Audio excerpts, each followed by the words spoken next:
Gece oldu, güneşim de sönüktür. Bakışım sen giden o yollara dönüktür. Dediler zamanla geçer, bu bir guru öğüttür.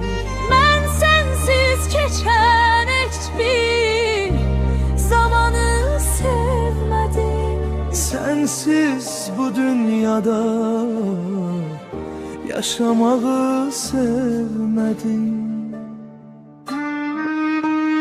İndi bomboş otaqda xəyalınla qalıram. Hər döyülən qapını bəlkə sən sanıram. Nefes almak değilse ben sadece yanıram.